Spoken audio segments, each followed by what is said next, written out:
Day. It's a joy to be here, to see you. Familiar faces, haven't seen in a while. For those of you who I haven't met, I'm Nayaswami Vijay, and I'm living in Noida, but I'm here today.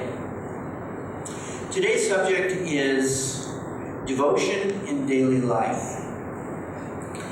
And I'd like to start by talking about daily life first. So, for most people, daily life is living in the ego. And when we live in the ego and the personality, what we're saying is that we live in our likes and our dislikes. The things that we want, the things that we don't want. And these drive our reaction and interaction with daily life. So when we go to work, we don't like some of the things there. We don't want some of the things there. And according to getting the wants, we feel good. And when we get the don't wants, we don't feel as good. And everything in life is driven that way. So when we live from that state of mind, then the inevitable and regular result of life is that we have ups and downs.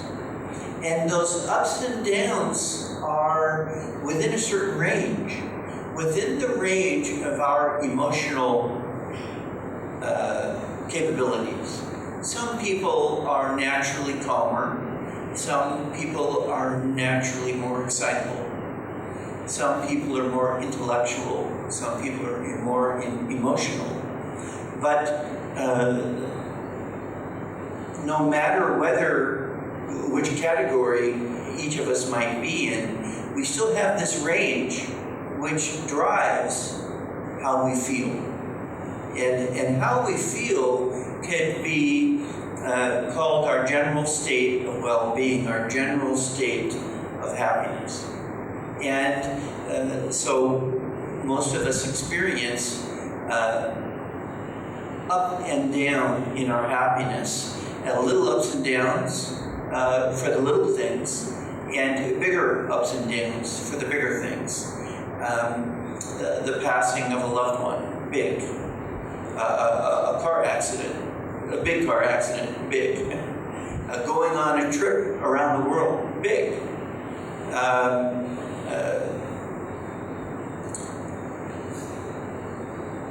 Tripping as you go down the road but not falling down, small.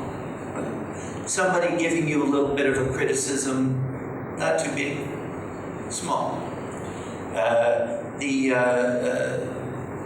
vegetables were overcooked at dinner, not such a big deal. But that range is similar to any of the senses that we have. Limited. Sight. There are animals, the eagle can see better than we can. The dog can hear better than we can. Go underwater, and whales can hear better than we do. We have a range of capability, a bandwidth in our senses. And it's the same in our emotions. Although it's true that you can have such peak emotional experiences that you actually lose consciousness. Just like fainting, why most people faint? Because they over-oxygenate the blood. So there's too much blood, they start breathing hard, and then the blood gets over-oxygenated, and the body says too much blood, oxygen in the blood. So you faint, you go into subconsciousness, or we describe it as unconsciousness, but mainly you're forced to withdraw so that your body can stop this over-oxygenation of the blood. And that can happen, people have panic attacks, something that really causes a dramatic emotional response. And people have fears, phobias that can cause them to have these things. And we have shocks in life. One of the classic ones is in America that they put on movies and television is that if it's late at night and there's a knock on the door, and when you open it, there's a couple policemen there, something really bad has happened. And then very quickly, when you get the bad news, somebody may faint or feel like they're going to collapse. The energy flows right out of them, and they have to sit down. And this living in emotion, personality, ego identification causes us to live in a very narrow range of potentials. And in the spiritual life, what we do is we seek to expand that potential. We talk about expanding consciousness. So we go from this, we're trying to go from this ego identification and the senses and all this to this some greater potential. And of course, in the spiritual life, actually, if you could hand me the water, thank you. In the spiritual life, we call this ultimate potential Satchidananda, ever existing, ever conscious, ever new joy.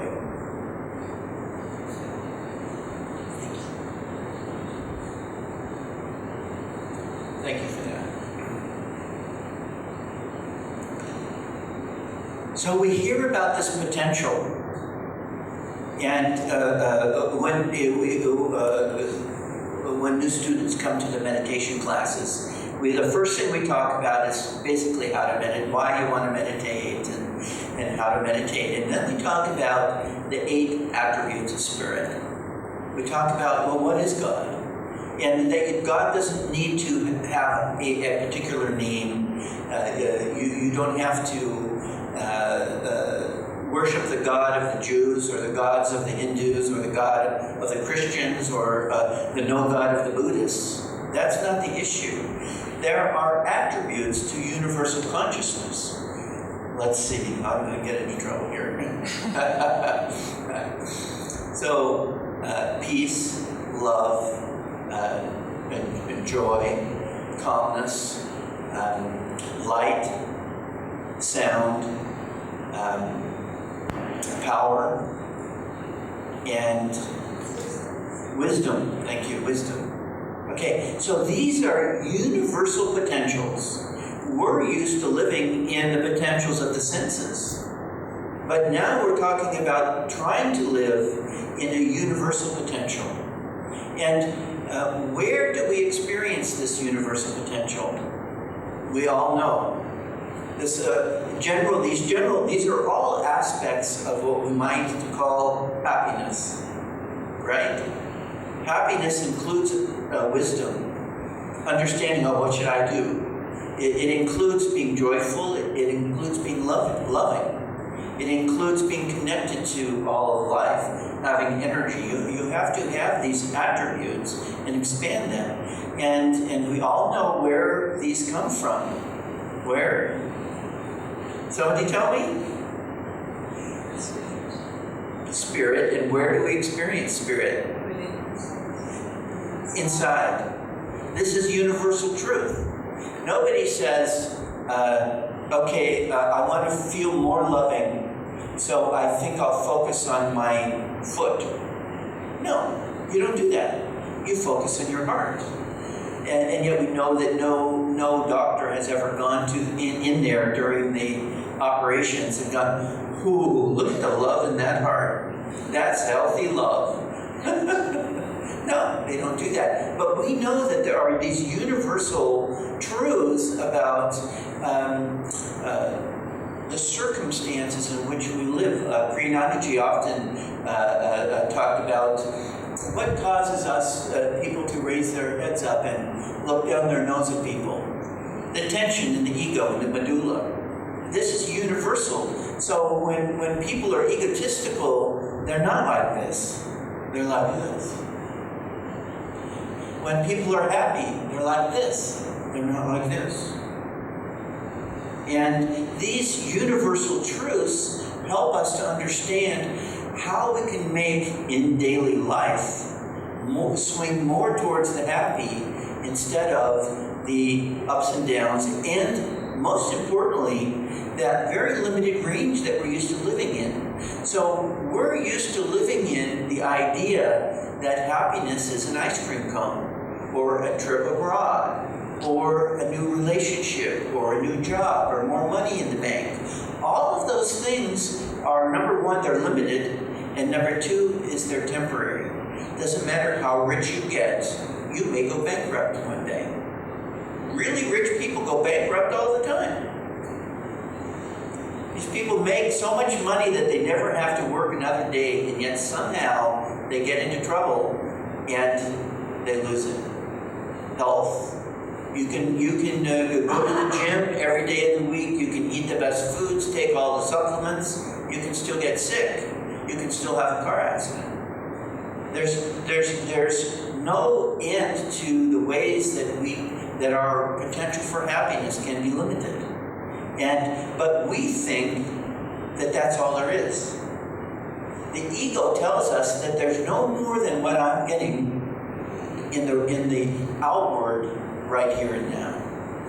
But as soon as we come onto the spiritual life, well, even before that, actually, what is it that drives us to the spiritual life? Would we come onto the spiritual path, or at least, well, the first thing is that we're caused to go in that direction because we're frustrated by this up and down, and we don't feel fulfilled. We don't feel happy. We instinctively, this is what I was trying to get to, is we instinctively know that there's something more. And we begin to search for it. And that process of interest and attention that we begin to be going in that direction causes an interesting change in the world around us, that opportunities begin to present themselves. And then we begin to interact with those opportunities. And then if we respond to those opportunities with interest, then we go deeper and deeper and deeper into that area of interest. And in this case, the spiritual life. This process is similar in all interests. You could take up painting, or you could take up a musical instrument. You first have the interest, the desire, and then you start looking around. Sometimes you know, I want to play the guitar, not the piano, or I want to play the trumpet. Something in you urges you. In the spiritual life, we experience urges as well. And the greatest urge that we experience is to be happy. This is really what drives our sense of why I got involved in the first place. But we don't know what that happiness looks like because we've never experienced it. So then we read about it. And of course, anybody who's read and responded to Autobiography of a Yogi has been touched by this sense of not just the information is amazing, but somehow there is a vibration, a presence, a sense of truth, a sense of not only is this incredible, but it's also true. And the landscape, as an American, when I read Autobiography of a Yogi, yes, we had heard of meditation. The Beatles, transcendental meditation. And many of us had taken, a transcendental meditation. But we had no education in the spiritual life, in the Eastern tradition of the spiritual life. And in the Western tradition of the spiritual life, it's really, the meaning of the Bible oriented. The mystical side of Christianity is not in the mainstream of what people are told about Christian tradition. So there's not a strong sense of that mystical tradition in most people's education and sense of horizon, what is possible. Yoganandaji said that it's possible to experience God's consciousness. That consciousness is an infinite experience of these attributes: infinite love, infinite joy, infinite wisdom, infinite potential in every way. Infinite. So, but we're used to with finite. We're used to this very small view of what happiness can be. And then if you think, well, how is it that we experience happiness? And it's interesting, if you take people in times of crisis, whatever kind of crisis they have, when life is so big on the outside and challenging, that they come back to the most central reality of life. They come back to the heart. They come back to this, the experience of love, to love another and to receive love from another is the most centrally satisfying experience that a human being can have in this world. And even though it be emotionally based, at least or limited by emotional connection, it's still the essential truth of life. The most common definition that people would give of God is love. Because love is the most central reality that we're used to perceiving. Swamiji described bliss as love in action. Love in action. I like that description because it creates this connection to love, the recognition that when we talk about the attributes of God, they're not separate. They're all one. You can, like a diamond, you can look at any particular facet, but it's all one truth.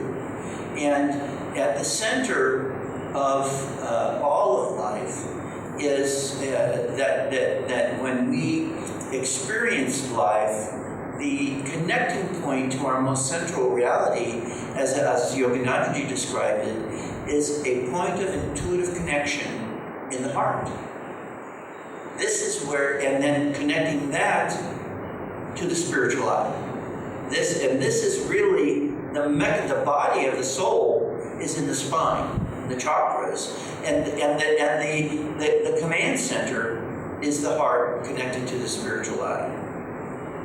And so when we talk about in life, we have to recognize what it is that we're talking about, this mechanism of connecting to potential. Life is not living through the ego and the lives that we all live as individuals is only a small part. A master described it as like an iceberg in the ocean, these big icebergs, but you only see the top sticking out. Most of the iceberg is underneath. And this is the truth. We see our personalities, but most of us is connected to spirit. And our true reality is infinite. We've come from infinite spirit. We're going to go back to infinite spirit. And so when we talk about devotion in daily life, we have to realize that it's connected to this process. It's connected. Why do we even talk about devotion? Most of us grew up because of outward consciousness. When we talk about devotion, we talk about outward worship. So you go to the temple, you pranam to the murti, you make an offering of heart and some outward offering. Like what we do in the purification ceremony, except for most people it's a very outward process. Because when they come to that point of offering, the majority of their consciousness is in the mind and the emotions. And their conception of what they're trying to do is basically, for a lot of people, it's earning favor. It's like, if I do this, then God will help me when I need help. And most of the time, people go to God for a return. And of course, we do too. We go to God for joy, for bliss. This is a big return. This is the ultimate return. But in order to understand how to receive that return, we have to understand that we have to give our share without expectation of return. So the basis of devotion in life is this understanding that, like true love relationships, most people, even when they're married, don't live in love. Love is unconditional. As long as there is a condition on it, then it's not true love. God's love for us is unconditional. Doesn't matter how much trouble we get into. We may have to have more incarnations, but God's not upset with us. He says, oh, you want to play longer in suffering? Go to it. That's why I made the creation. I like the show. Okay, so you can play as long as you want. But at the same time, God, when God sees our suffering, God said, well, do you really want to keep doing that? And as soon as you want to come home, as soon as you're done playing, I'll help you come home. So this process we have to understand if we want to understand how to apply devotion in our lives in general and in daily life, is to understand that devotion is not just about worship, but it's about relationship. It's about having a real loving relationship with God. God loves us already. And we learn about this when we have children. Parents love their kids generally, not always. But and the kids love the parents generally, but not always. But this is human love. It's limited by when my partner treats me the way I want to be treated, then I love him or her. But when they don't treat me the way I want to be treated, then I may withdraw my love. And you have to understand that love is different than the mood that you're in that day. So if you're having a good day or a bad day, that's not your love. Your love transcends that. And that's why we say that God, that unconditional love is unconditionally forgiven. Doesn't matter what that other person does, we continue to love them. We continue to support them. Of course, sometimes that support means we have to let them go. And sometimes even remove them. But the true consciousness that we live with is the essential reality that controls how happy we are, whether we're connected to our universal potential or not. So when we go to worship, remember there's a story in the life of Sri Ramakrishna. And I can't think of her name, some of you might know it, but the woman who was one of his great supporters, and she and her family gave the money for the Kali temple.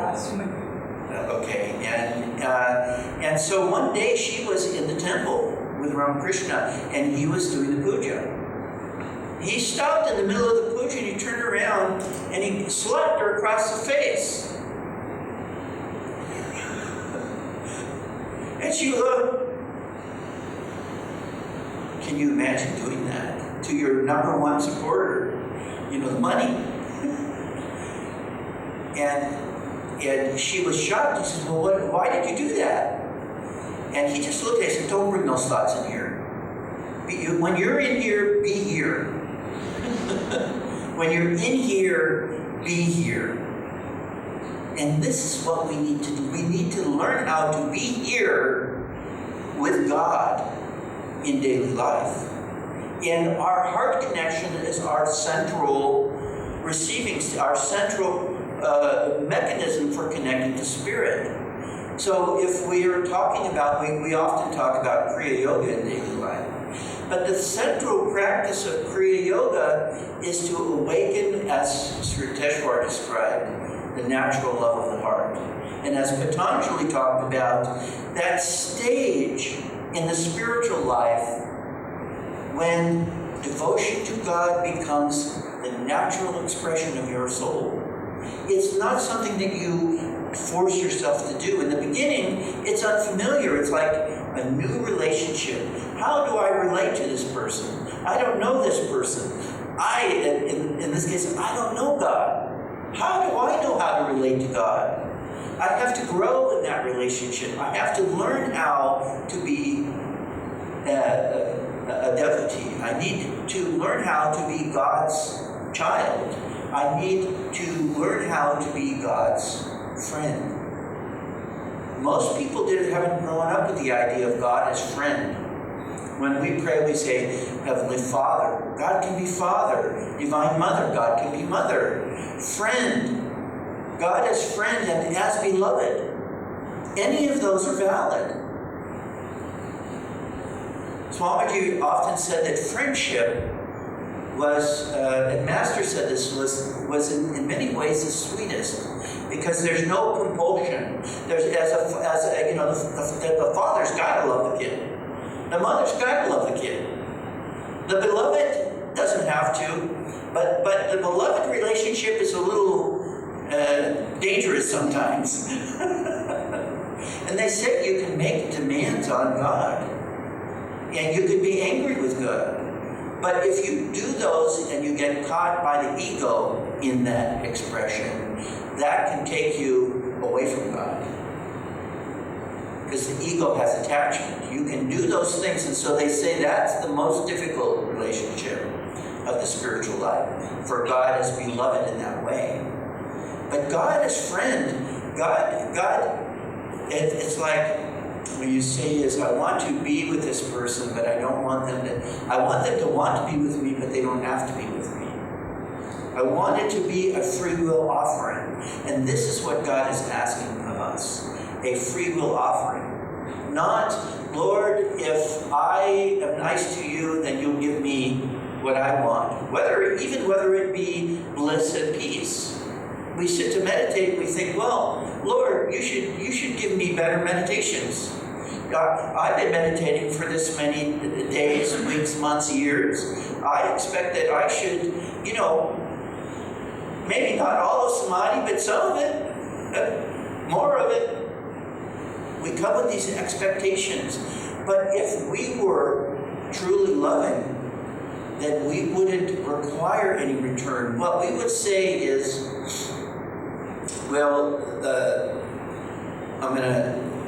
we see this in the animal kingdom. The dogs.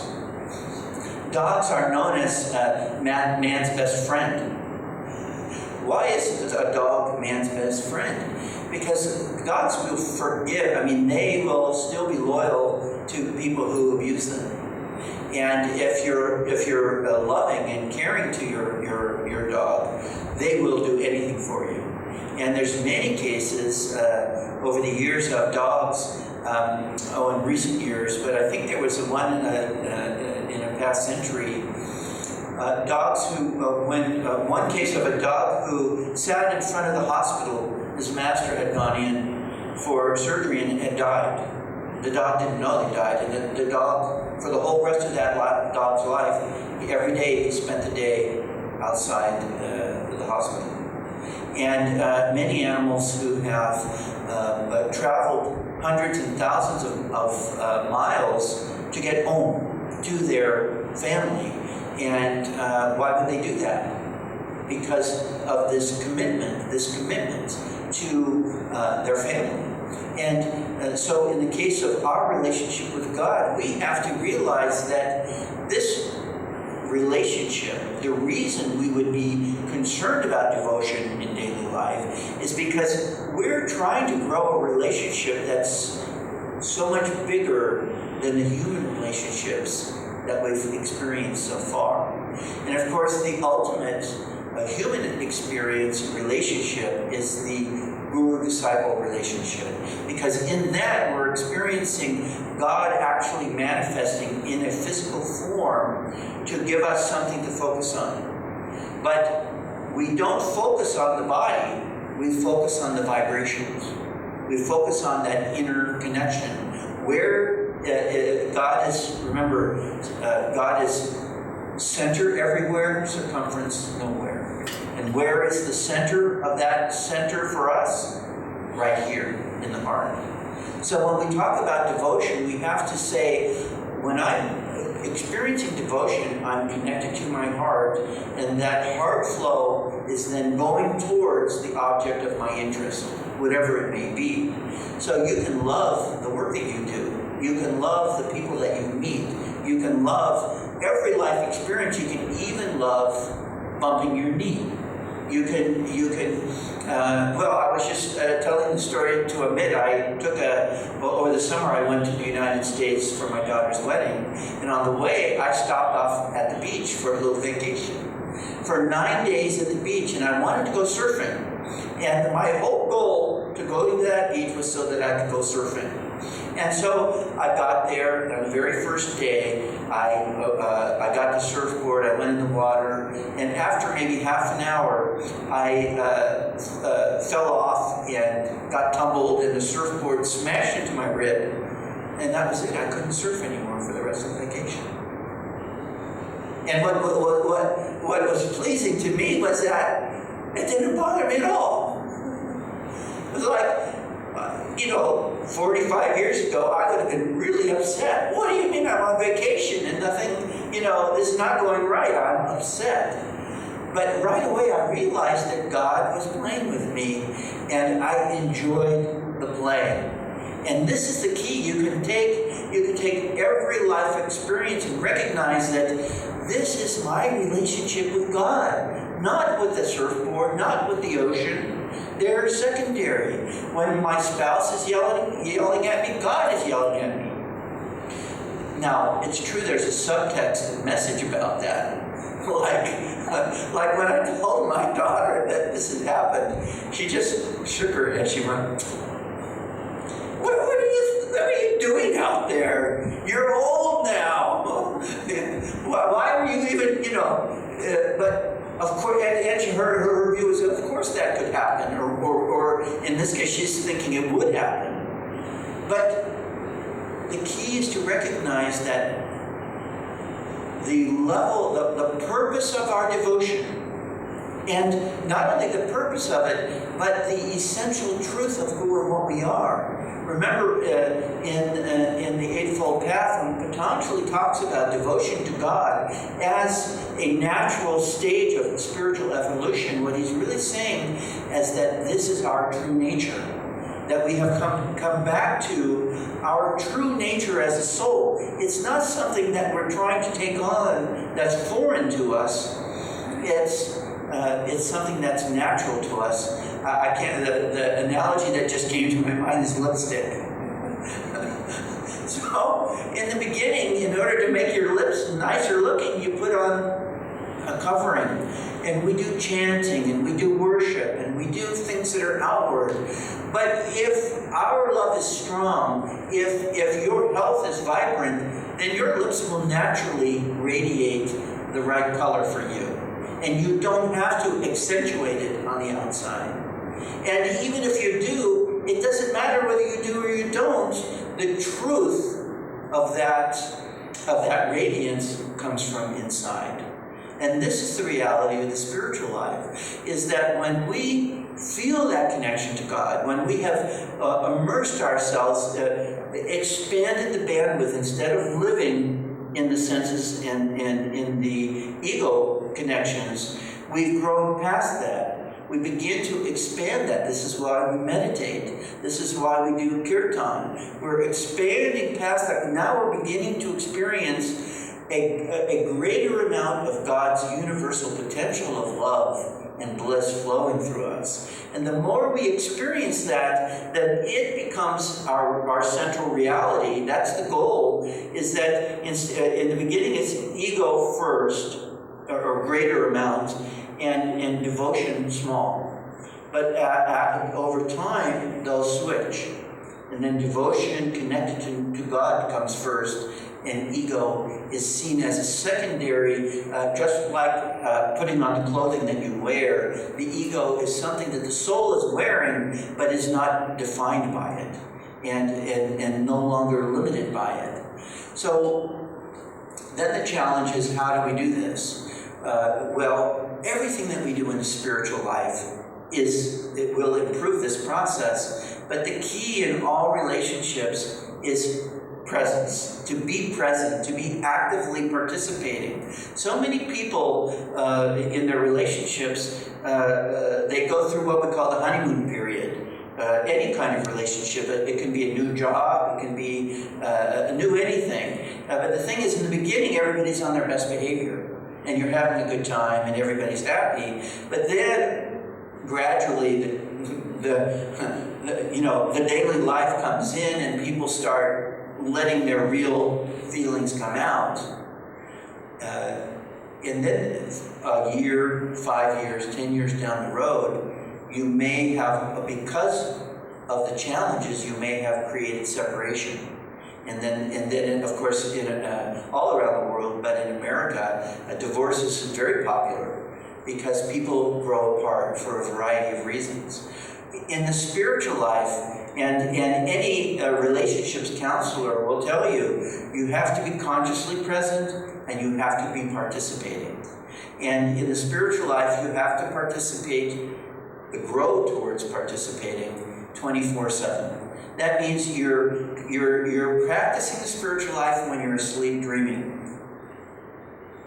And you can tell by the quality of your dreams over time. If you're aware of dreaming, you'll see that they become more spiritualized. And when they're not, you'll see how, I had a bad dream and it was connected to something that was going on in my life outwardly. And the ability to be successful in your work and in all of your relationships and everything that you do switches from the one-horse ego power to connecting to more and more spirit power. And that's when we talk about living the spiritual life 24/7, we're talking about living not just for God, which we do. We want to serve God, but we want to live with God. We want to break down this sense that God is present somewhere else. God is up on a cloud in some higher sphere, busy with other things. No, God, this is why God is God. God is not just the manager of the creation. God is the creation. God is present in every atom of the creation. God is the most central participant in all of our lives, and the only true participant. Every other seeming participant is just a limited hypnosis that we live in. So, to increase our devotion, to live with devotion in a daily life, we have to awaken our experience of this heart center, of this inner mechanism for connecting to God, and we have to participate in it all the time, as often as we can bring our minds back to it. And we use, when I came in, Swamiji's music was playing, and there's no better music for connecting to the spiritual life. If you're going to listen to music, if you want to be reminded, listen to Swami's music. If your thoughts start to go somewhere else, sing one of the chants. Master's chants are spiritualized. We don't want them to be spiritualized only because he had a divine experience through them. We want to have a divine experience through them. And when we inwardly connect to that chant and open ourselves up, we're more likely to have that experience than if we don't. And when we're interacting with people in life, remember that God is present in them. Limited. God is present in us. Limited. But everybody in their own way is growing, trying to grow their connection to God, even if they don't realize it. Bring that into the relationship. Bring into that into the situation and connect it to your heart. So when somebody's yelling at you or not agreeing with you or giving you a bad time, remember that this is my friend. This person I've never met, this is my friend. And Swamiji talked about this so many times in his later years. He was experiencing this love for everyone. And he had spent so many years thinking, I never want to come back. And he was like, for as long as I know him, I never want to come back. I never want to come back. I never want to come back. Master told me I'd be free. I never want to come back. And then in the last few years of his life, he said, well, I feel so much love for everyone. if God wills it. That love, that devotion that in the beginning is, you feel like it's only going towards God, becomes that experience of oneness. You realize that your devotion is God's devotion through you. And that devotion just simply becomes an expansion into your own true self, the reality of all life, which is God's love and joy. Namaste.